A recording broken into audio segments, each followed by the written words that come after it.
પુસ્તક પરિચય અંતર્ગત આજે આપણે 1000થી વધુ ભારતીય રમતો આ પુસ્તકનો આપણે પરિચય મેળવીશું અને આ પુસ્તક તૈયાર કર્યું છે ડોક્ટર કેશુભાઈ મોરસાણિયા અને ડોક્ટર મહેન્દ્રભાઈ પટેલે।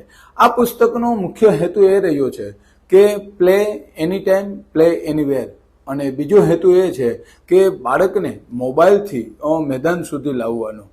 આમ તો આપણી ભારતીય પરંપરા રહી છે કે બાળકના સર્વાંગી વિકાસમાં રમતગમત છે મુખ્ય સ્થાન રહ્યું છે, ત્યારે આવા કેટલાક રમતો ભારતીય રમતો વિશે આ પુસ્તકમાં ખૂબ જ સરસ રીતે માહિતી આપી છે।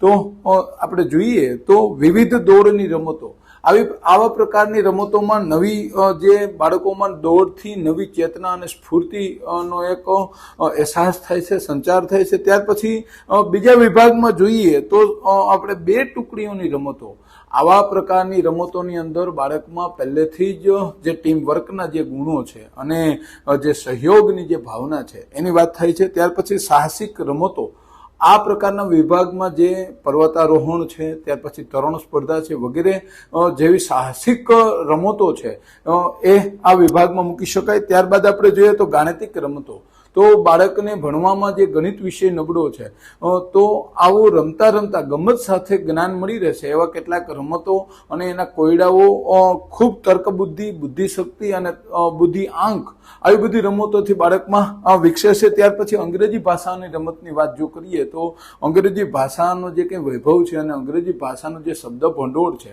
એ નાના જે તૈયાર કરી અને નાની નાની રમતથી આ બધું શક્ય બને છે। ત્યાર પછી સંગીત આધારિત જો રમતોના વિભાગની વાત કરીએ તો એમાં છે અંત્યાક્ષરી, ત્યાર પછી સંગીત ખુરશી અને અભિનય અને અન્ય વગેરે બાબતો આ સંગીત સાથેના વિભાગમાં રમતમાં થઈ શકે છે। ત્યાર પછી તે ઋતુ પર્વની જે કંઈ વાત કરીએ છીએ, આપણી ભારતીય સંસ્કૃતિના જે કંઈ તહેવારો છે જેમ કે મટકી ફોડ છે, હોળી છે, દિવાળી ઉપર રંગોળી સ્પર્ધા છે અને અન્ય કેટલાક તહેવારો જે બાબતો છે એ આ રીતની ઋતુ પર્વના વિભાગમાં જોડી શકાય। અને આ પુસ્તકની સૌથી મોટી વિશેષતા જો કોઈ હોય તો એ છે કે કેટલા બધા રમતોના જે મેદાનો છે, મેદાનોના માપ છે, ત્યાર પછી ફોટોગ્રાફ છે અને દરેક રમત વિશેનું ખૂબ જ ઝીણવટપૂર્વકની જે માહિતી છે આ પુસ્તકમાં સરસ રીતે આલેખાઈ છે।